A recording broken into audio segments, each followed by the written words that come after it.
there was a point where I really didn't think my marriage was gonna make it, and I was afraid and I was ready to walk out. Hola amigos, amigas, hello friends, welcome. If you are new, I'm MJ, and if you are returning, welcome back. So good to have you all here. So today's video is about lessons or rules of marriage that I've learned after being married for 9 years and being with my husband, soon to be 14 years. The very first one is to commit. When I got engaged, the most common questions that I would get from coworkers, friends, just everyone was, why are you getting married? What if it doesn't work out?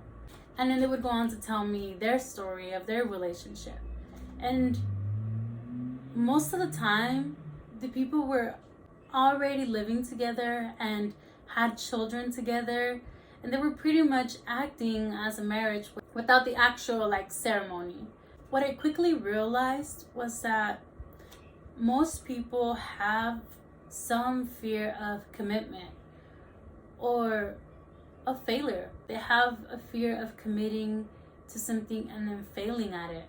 In my perspective, if you don't commit to something, you've already failed because you have one foot in and one foot out. But if you truly commit and you give it 100%, even if the worst does happen and it does fail, it wasn't on you because you gave it your all. Don't be afraid to truly commit to your relationship and to your partner. Number 2 is to set boundaries. Setting boundaries, these are your non-negotiables. These are the things that you are not willing to put up with, you are not willing to work through. Many of us think that when we set a boundary, we are setting a boundary to the other person. The fact is that we cannot control what other people do. What we do when we set boundaries is that we're creating a safety net for ourselves. We're letting the other person and ourselves know that, hey, these are the things that I'm not willing to work with. And if your boundary is crossed, have the courage to walk away. Because if you yourself can't respect or honor yourself and your boundaries, then no one will. For example, my boundaries are cheating, any physical, mental, or emotional abuse, and lying. And those are my non-negotiables. Those are things that I'm not willing to put up with and I'm not willing to work through. And I feel that everyone should have boundaries. I expect my husband to have boundaries set upon. When you are looking for your boundaries or when you are thinking about setting your boundaries, really analyze who you are, what are the things that you value, and what are the things that you are not willing to put up with. No matter who the other person is, these are the things that you're saying, I love you, but I don't care if it's you that crosses these boundaries. I'm not going to tolerate it. The third is to respect each other at all times and respect each other's boundaries at all times. Yes, respect is highly needed in a relationship. You can't treat that other person like if they're your child, and shouldn't treat you like if you are their child. You guys should respect each other as adults.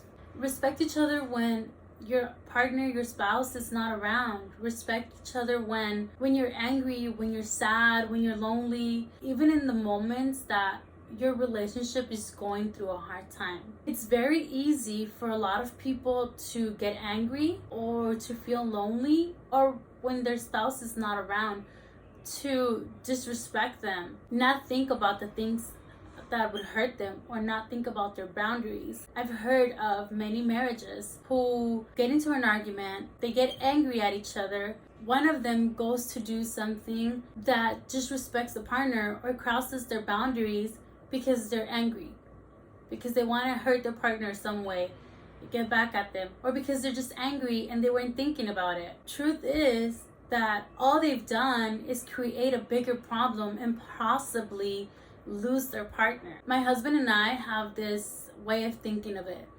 and it's to put ourselves in each other's shoes, and then that would help me make a choice and say, okay, well, I know my husband wouldn't like this, therefore I'm not going to do it. And he does the same. I know my wife wouldn't like this, so I'm not going to do it. Putting yourself in your partner's shoes helps you see their perspective, and it gives you a different way to understand your partner. Number 4 is to remember that you and your spouse are a team. It's really easy to forget our partner is our team member and that they're working with us and not against us, especially when we get angry or when we have conflicts that we can't really resolve quickly.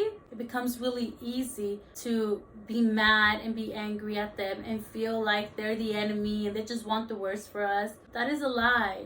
The truth, you and your partner are a team and you guys have the same end goal. And that goal is to live together happily, to live together in a peaceful and wonderful environment that both of you create for each other and for your family. Just remember that, guys. You guys are a team.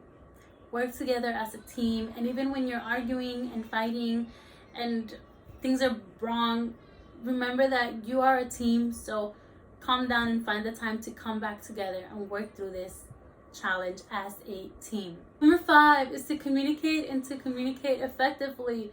Talk about it and talk about it effectively. And what I mean is, your partner is not a mind reader.